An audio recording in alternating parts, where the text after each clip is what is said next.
Vamos lá. Na aula anterior, a gente viu alguns exemplos de situações em que a gente pode fazer ali um experimento, né? Um sorteio, um experimento aleatório.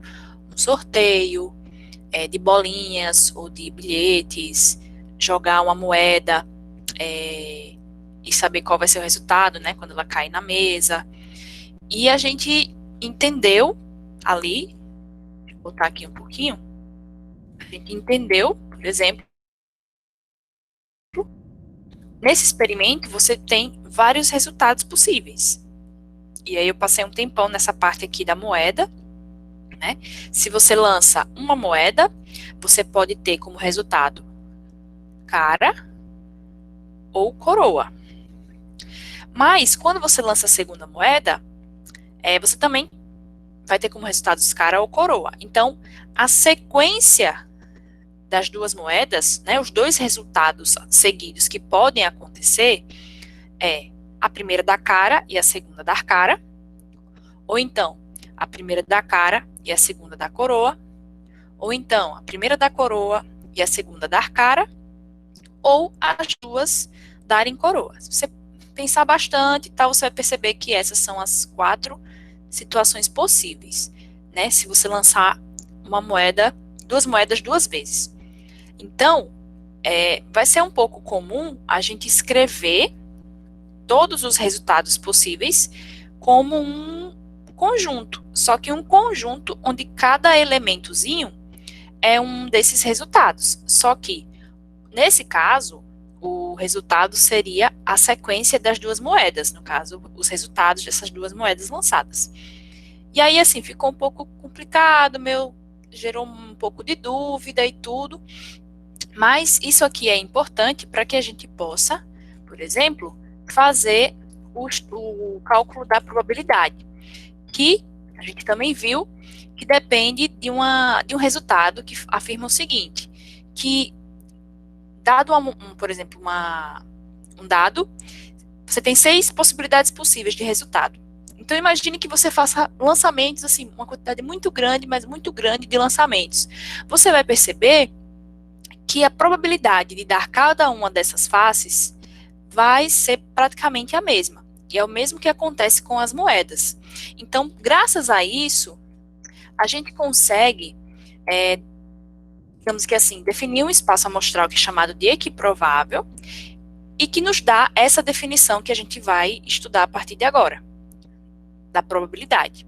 Aí eu coloquei aqui um exemplo que nós fizemos, que, assim, de forma intuitiva, a gente consegue calcular essa probabilidade, mas utilizando as notações que a gente falou aqui, como é que seria?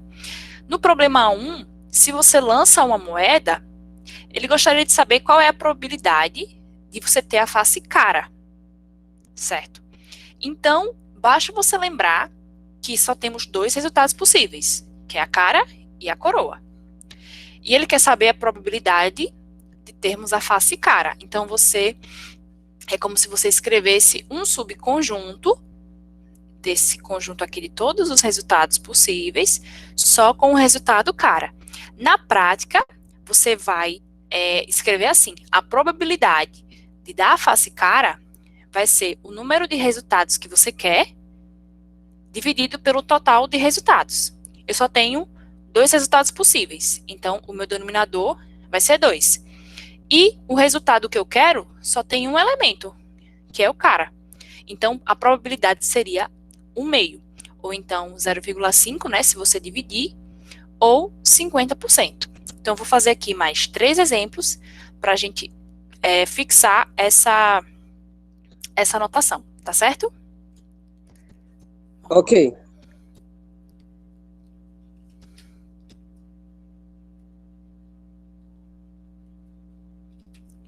Então, aqui, ó. Se você lança um dado, qual é a probabilidade de você obter, na face voltada para cima, um número de pontos menor do que 3? Então, vamos lá. Eu vou chamar de o meu conjunto de todos os resultados que podem sair. Tá certo? eu tenho um dado com 6 faces. Então, quais são os resultados que podem sair, gente? O 1 e o 2. Não é moeda, 6. tá? É um dado. Então, são 6 resultados possíveis, não é isso? São 6 faces. Então, imagina aqui o dadozinho. Esse dado tá péssimo. Alguém falou aí que são 6 resultados. Quais seriam os resultados? De 1 a 6. De 1 a 6. Aqui vai ter 1, chutando, tá? Aqui vai ter 2, aqui vai ter 3, aí lá atrás vai ter mais 1, desse lado mais 1 e embaixo também. Vou colocar assim para ficar mais real. Então, a face que estiver voltada para cima vai ser o resultado que vai sair. Então, pode sair 1, 2, 3, 4, 5 e 6, tá bom? Então, aqui, ó, o meu espaço amostral é o conjunto de todos os resultados que podem sair, são esses 6. Mas ele gostaria de saber o número, a probabilidade de cair um número menor do que 3. Aí, qual é o procedimento? Você vai imaginar quem é esse conjunto. O conjunto é formado pelo número de pontos menor do que 3. Então, olha aqui para o espaço amostral. Quais são os elementos que são menores do que 3? Aqui.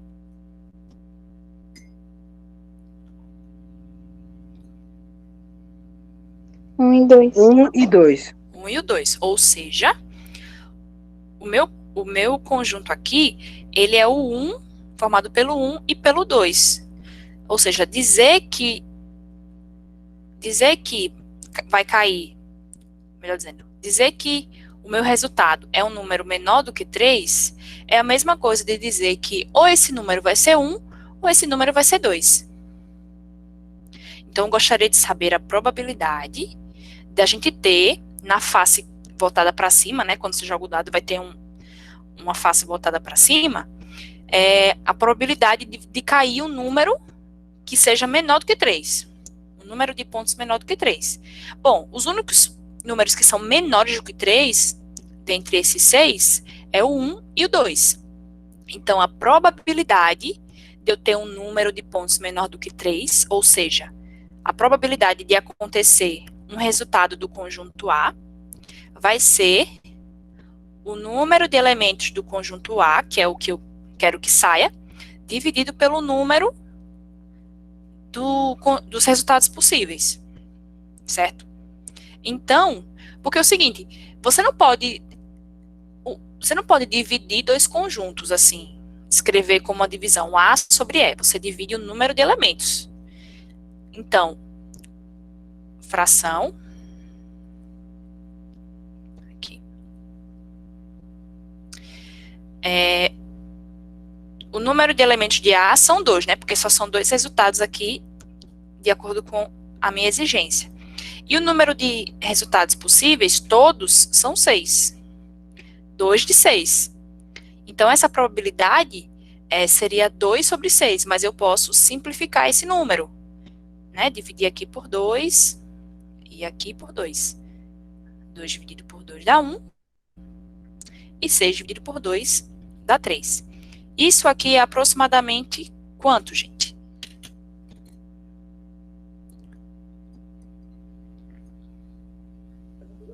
Zero vírgula 33, 33, 33, Isso. 33. Seria aproximadamente 0,33. Ou, a gente pode falar, que seria uma chance aí de 33,3%. Tá bom? Aí, uma dúvida. E agora, se eu quisesse a probabilidade de cair um número de cair um número primo? Qual é a probabilidade de cair um número primo? Então, eu vou dar uma dica. Eu vou fazer um outro conjunto B formado só pelos números primos. Todos esses resultados aqui, desses 6 resultados. Vamos relembrar aí. O que é um número primo, gente?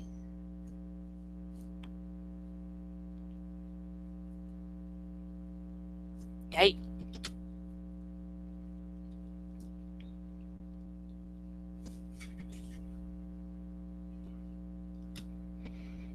Lembrando que o número primo é Por um ou por eles mesmos. aquele que a gente usa na hora de fatorar. Quando a gente coloca assim, um exemplo, 25, aí a gente abre assim, né? Aí vem primeiro por um número, aí não dá, vai para o outro. Todo número que está aqui desse lado são números primos. Qual é o primeiro número primo, gente? O próprio 1. Não. 2. O 1 não entra. É o 2, depois 3. 3, tem mais algum? 5. E o 5. Ou seja, o meu conjunto B representa todos os resultados que são primos, né? O B é um subconjunto do E, que é o espaço amostral. Lembra que a gente disse que é um evento? Qual é o evento? Ter um número de pontos e um número de pontos primo. Então, qual é a probabilidade de termos um número primo como resultado? Vai ser o número de elementos desse conjuntinho formado pelos primos dividido pelo número de elementos dos resultados, de todos os resultados possíveis. Bom, B possui 3 elementos e E possui 6 elementos. Eu posso simplificar ainda mais, né? Se eu dividir aqui por 3, aqui também por 3, 1 meio, ou seja, 0,5 ou 50%. Por que eu estou falando da porcentagem? Porque é muito comum que apareça probabilidade, tipo assim, há 50% de chance de acontecer isso, entendeu? Então, é comum ou ter em número decimal ou em percentual, tá certo? Ok. Eu vou deixar aqui no grupo, cadê meu celular? Eu tenho um vídeo do canal que fala sobre os números primos, que mostra como que vocês podem encontrar os números primos de 0 a 100. Com um diagramazinho. Deixa eu colocar aqui no grupo já.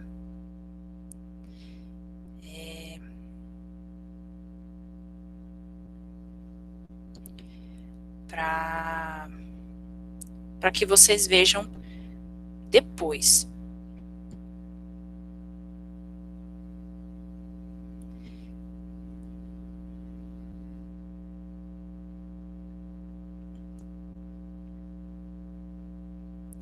Pronto, coloquei lá.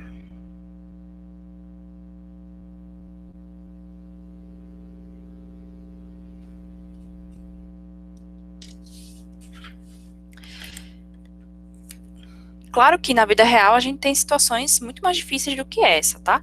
Nem sempre a probabilidade ela é tão simples de se obter, porque às vezes você, digamos que, tipo assim, o número de elementos não é tão fácil de você encontrar, certo? Então, aqui a gente tá falando dos princípios, mas, assim, nem sempre, na vida real, é simples assim, entendeu? Vamos aqui, problema 3. Agora você tem 2 moedas, certo? E se pergunta, qual é a probabilidade de você ter, nas faces voltadas para cima, pelo menos uma cara? Tem que ter pelo menos uma cara. Lembrando que o C representa a cara e o K representa a coroa. Eu vou deixar vocês fazendo aqui. Vou dar uns 5 minutos para vocês. Vou dar uma dica. Escreva o espaço amostral, no caso, o conjunto E, todos os resultados possíveis, escrevam aí no caderno,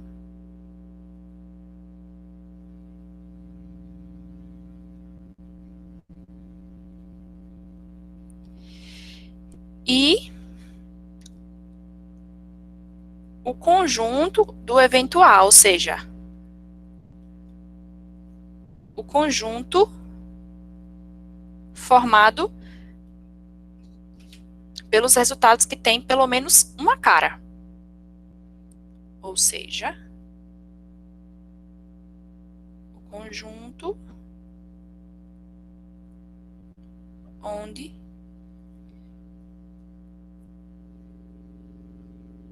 um dos dois resultados é cara.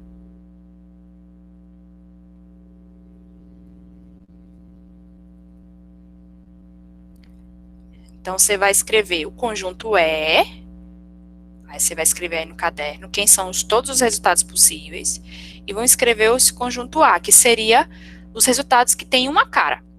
Vocês vão perceber que nem todos os resultados vão ter cara. Eu vou dar a primeira dica aqui, ó. Pode sair cara e coroa. Então, vejam quais são os outros. Tá 5 minutinhos aí para vocês fazerem. Pode ser? Ok.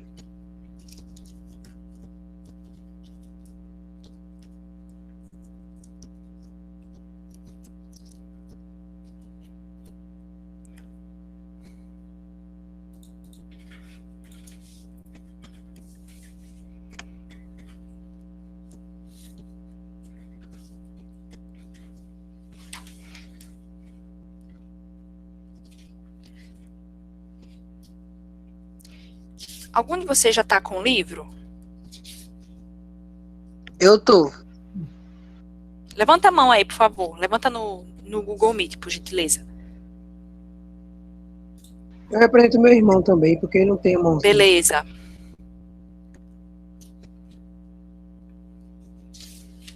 Temos aqui 1, 2, 3, 4, 5, 6, 7. Ok. Podem abaixar, gente. Obrigada.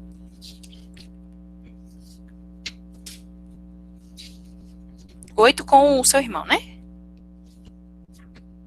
E a Elisama também. E o Luciano Camilo também. Então, a gente tá caminhando aí. Professora, Oi. eu divido o livro com uma das minhas amigas. Beleza. Mas tem acesso, né? É isso que importa. Entendi.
Certo, Gabriel?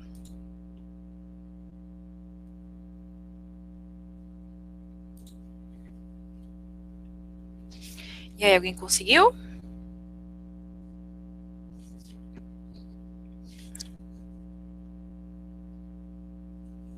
Eu fiz aqui. Você vê, né, como são as coisas quando vocês estão terminando. Eu tava anteontem lendo, né? E aí eu achei no meu Kindle Inclusive, vocês podem baixar o Kindle para celular, tá certo? Vocês podem, tem muito conteúdo gratuito que vocês podem ler. E aí eu descobri que tem revistas já super interessante, gratuitas. Deixa eu mostrar aqui para vocês, mostrar na câmera, tá? O Kindle, ele tem essa recepção aqui, ó. Vou mostrar de novo. O Kindle, tá vendo? E aí eu achei uma revista da super interessante, que tem um texto que fala sobre a chance de uma pessoa ser atingida por um raio. E tem algumas coisas bem interessantes. Aí eu vou fazer um recorte dessa reportagem para que vocês façam a leitura desse material, que é um material muito interessante também, que tem conceitos de probabilidade. Por exemplo, lá tem dizendo em qual região é mais fácil de você ser atingido, no ambiente rural ou no ambiente urbano. Né? Existem estudos que mostram que tem um local que é mais provável que você possa ser atingido do que outro. Estou vendo aqui 2/4, 50%, então vamos conferir. Beleza. Vamos ver. Mas antes de fazer o cálculo, vocês conseguiram escrever o conjunto E e o conjunto A?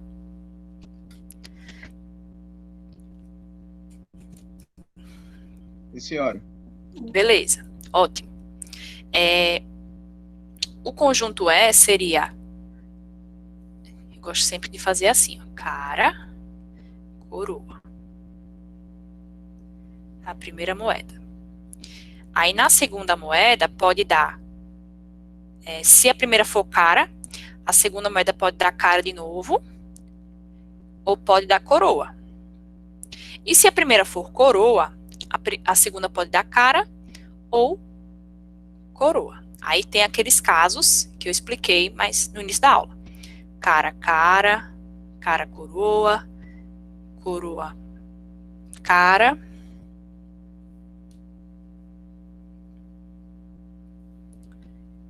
Coroa, cara. E coroa, coroa.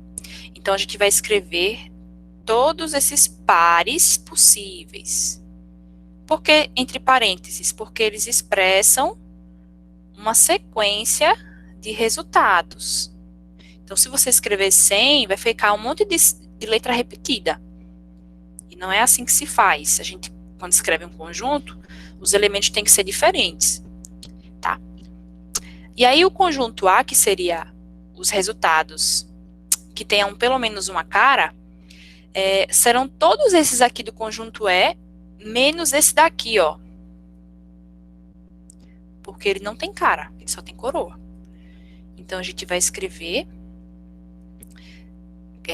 cara, coroa, coroa, cara e cara, cara. E aí?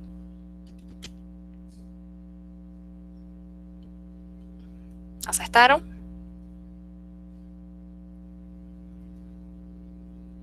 Faltou um no meu conjunto A, mas o resto tá ok. Só que aí você esqueceu um. Vocês esqueceram um elemento. Aí errou a probabilidade. Entendeu? Mas eu entendi que vocês entenderam a ideia de como é que funciona, né? Porém, tem que ter pelo menos uma cara. Por quê? Quando a gente fala pelo menos uma... Fala, Moisés.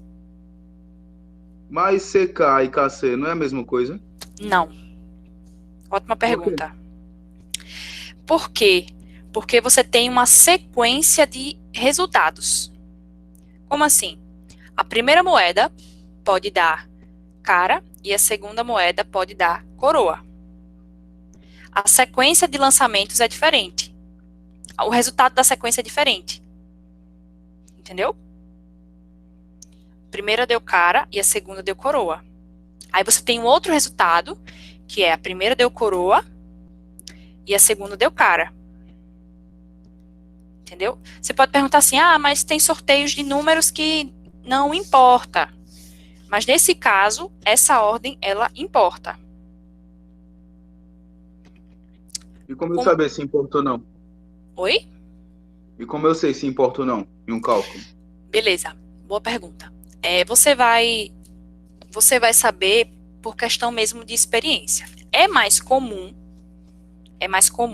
que no lançamento de moedas, essa ordem importe. Por quê? Porque você está tendo resultados de lançamentos. É diferente de um sorteio de números. Tipo, 6 números, não importa se saiu primeiro 60, depois saiu 1, né? Você apostou em números, tá bom? Aqui, o que define, digamos que assim, o seu bilhete, imagine que cada sequência fosse um bilhete dessas duas moedas. Vamos fazer uma aposta.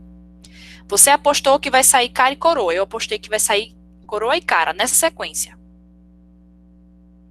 Então, se sair primeiro o seu, eu não vou ganhar, porque eu apostei em outra ordem. Entendeu? Quando você tem lançamento de mais de uma coisa, moeda, dados, fixe isso. Moedas e dados, a ordem vai importar. Por enquanto, é o que eu vou falar para você. Certo? Agora, Ok. quando for o sorteio da Mega Sena, por exemplo, realmente não importa a ordem que saia. Ok? Então, assim, primeiro exemplo que aconteceu isso, no lançamento de moedas, você já descobriu aqui que são situações diferentes. Sabe por quê? Porque se fosse a mesma coisa, eu não escreveria assim, se eles fossem a mesma coisa. É a mesma coisa do par ordenado. É a mesma coisa. Por exemplo, 1, 2 e 1. Eu tenho esse ponto aqui. Tá dando pra ver o verde ou tá muito ruim? Na verdade, eu não tô vendo nada. Aqui, ó. E agora, tá vendo? Ainda não. Eu tô. Pelo menos no meu, não. Eu tô. Também não. Dá um zoom. Tô escrevendo aqui. É que aqui tá preto. Ele é bem clarinho. Tá dando pra ver, não? Peraí.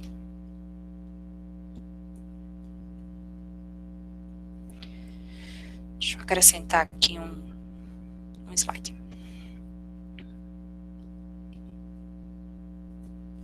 Pode ser a internet também, gente.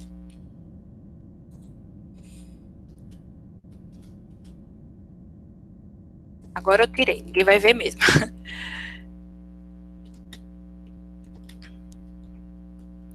Só um momentinho. Vamos lá.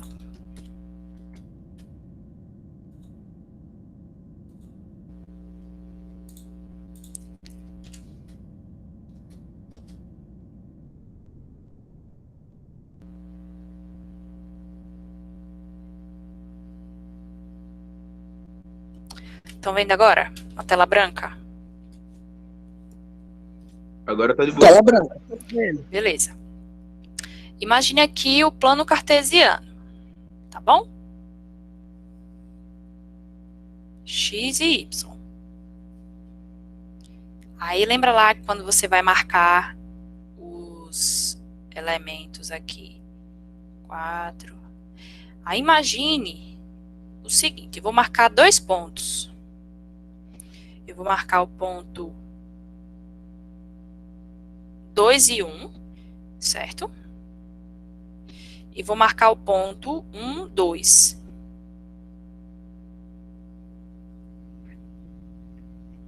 Perceba que eu troquei a ordem. Eles representam o mesmo ponto na imagem? Não. Não. Não. Beleza. É isso que eu tô fazendo algo análogo a isso, tá? Quando você faz lançamento de dados e moedas, você vai considerar um resultado a sequência de lançamentos. Se você for lançar duas moedas,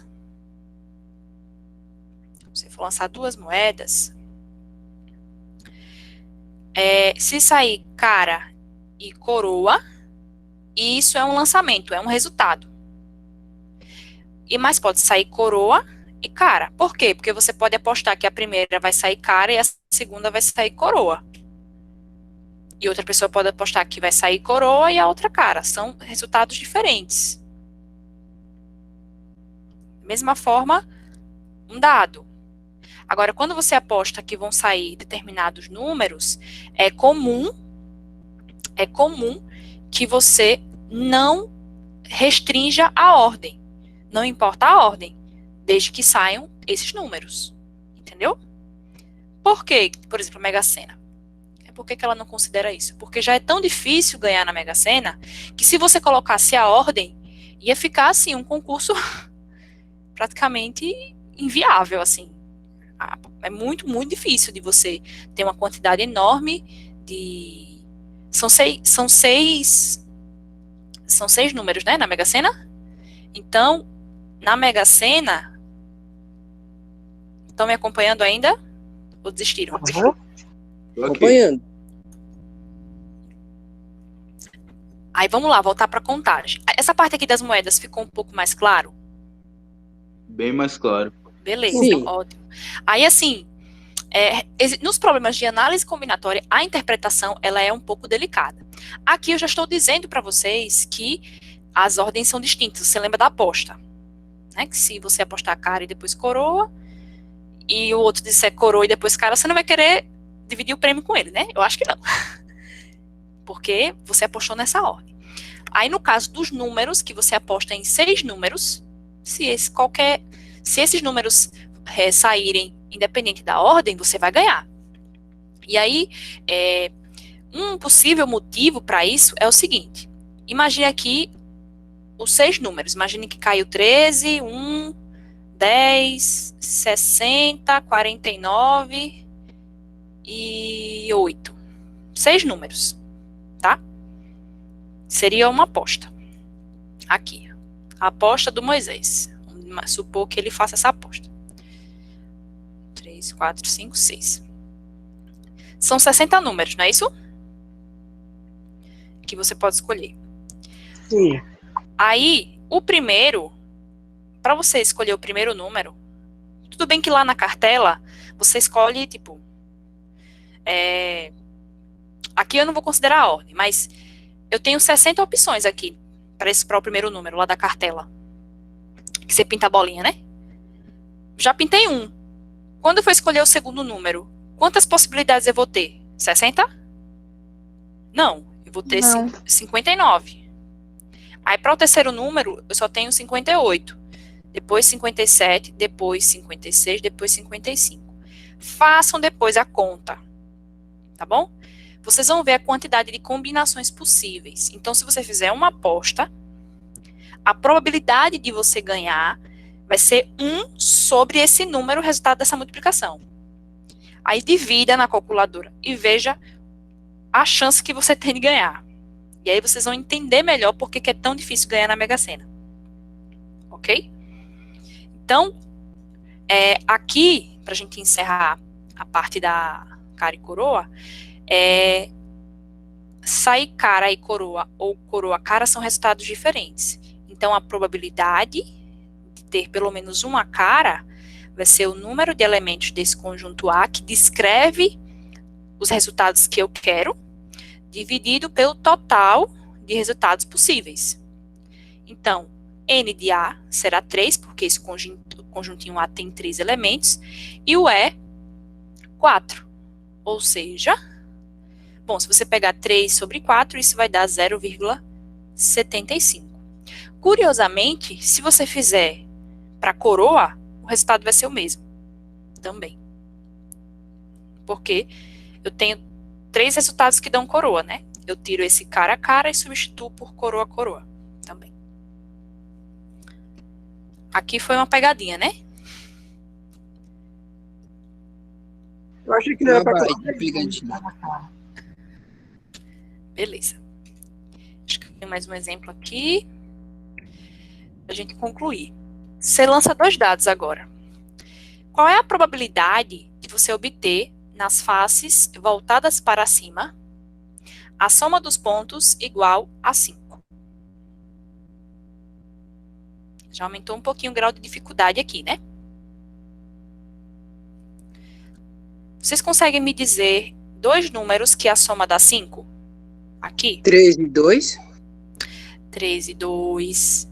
O que mais? 4 e 1. 4 e 1. Aí a ordem mudando também, né? 2 e 3. 1 e 4. Mais algum?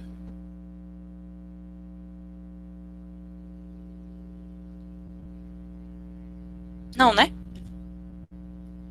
Não, acho que não. Beleza. Eu pensando, não achei nenhum.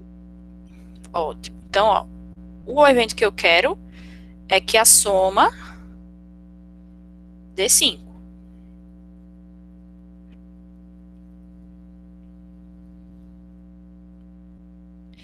E o meu conjunto tem quantos elementos? Alguém lembra da aula passada? 36. Tem 36. Aí, a rigor, aqui a gente teria que fazer 1, 2. Aí ia ser enorme, né? Depois, 1, 6. Até 6, 6. Isso aqui dá 36 elementos. Como a probabilidade não trabalha com a lista toda, só quer saber o número de elementos, caso você esqueça, aí podemos usar o princípio fundamental da contagem aqui. Por quê? Bom, o primeiro dado nos dá 6 resultados possíveis. E se eu lançar o segundo, eu também tenho 6 resultados possíveis. 6 vezes 6 dá 36. Então, a gente viu, inclusive, na aula passada, que esse conjunto aqui, os posso mostrar nesse caso, lançando 2 dados, teria 36 elementos. Então, se você se recordar disso aí lá na hora de um probleminha, é só você escrever aqui 36, e o N de A será quanto? Será o número de elementos de A. Nesse caso, nós encontramos quantos resultados possíveis? Que dão 5. 4. 4 sobre 36. Posso simplificar aqui. Os dois são pares. 36 dá para ser dividido por 4 também. Então, eu vou dividir logo por 4. Você pode encontrar também dividindo por 2. E depois você vai perceber que dá para dividir por 2 de novo. Então, o resultado é 1/9. Né? Se você quiser o número decimal, você vai fazer a divisão, acrescenta um 0 aqui, vai dar uma dízima, né? Vai ser 1,111, ou seja, aproximadamente 0,11. E aí fica para vocês como exercício de casa a porcentagem, tá bom? Então, para quem está com o livro, na página 10 e página 11, vocês têm 7 exercícios. Exercícios simples, medianos e difíceis. Eu recomendo que vocês tentem fazer esses exercícios, porque o tentar é muito importante, tá bom? Para vocês fixarem, por exemplo, o exercício 4, ele é importantíssimo. Porque vocês podem perguntar assim, professora, a probabilidade sempre vai dar um número com vírgula? Alguém já pode ter percebido isso aí, né? Que tá sempre um número com vírgula. O que é que vocês acham? Sim ou não? Eu acho que sempre não. Então, a gente vai ver nas próximas aulas que a probabilidade, ela sempre tem que ser um número entre 0 e, no máximo, 1. E a probabilidade de ser 0 ou a probabilidade de ser 1, essas duas situações têm um significado que a gente vai ver, tá certo? Então, quanto mais próximo de 0, menor vai ser a chance daquilo acontecer. E quanto mais próximo de 1, muito mais provável será que aquilo vá acontecer. Deu para entender mais ou menos a proposta? Então, Sim. a gente vai estudar no segundo bimestre várias propriedades da probabilidade e a gente vai perceber, se der tudo certo, a gente vai perceber a riqueza desse assunto em situações que inspiram situações da vida real que realmente usa a probabilidade para valer. Infelizmente, a gente não consegue fazer na escola exemplos assim tão interessantes, do tipo assim, como é que situações muito específicas, mas eu vou tentar trazer textos que enriqueçam o vocabulário de vocês e que tragam esse tema. O primeiro deles é a questão dos raios, porque o livro, ele traz aqui, só para a gente encerrar, viu, gente? Ele traz aqui, né? Quem está com o livro vai perceber.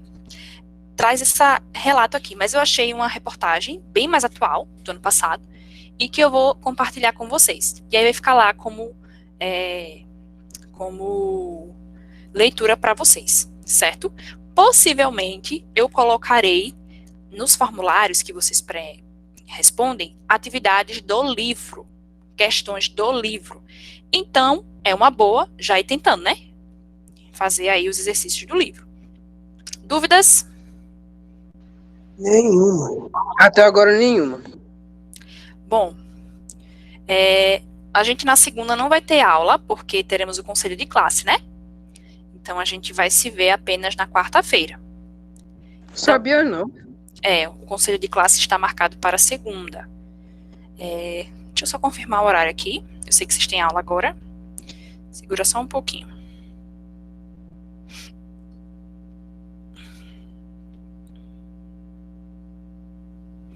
Não. Assim, comigo dá para ter aula. Segunda. Porque eu não tenho primeiro ano, né? Então, vamos fazer assim. Eu deixo marcado às 13h30, a não ser que a coordenação diga que não possa ter aula. Combinado assim? Combinado. Beleza. Então, vocês ficam aí aguardando a aula de 1h30 da segunda-feira. E, caso tenha alguma novidade, eu aviso para vocês. Lembrem-se da frequência, tá bom? Vou parar aqui a apresentação, a gravação. Muito obrigada pela presença de vocês. Vocês são incríveis. E vamos devagarzinho, fortalecendo aí, né? O nosso conhecimento. Um abraço. Quem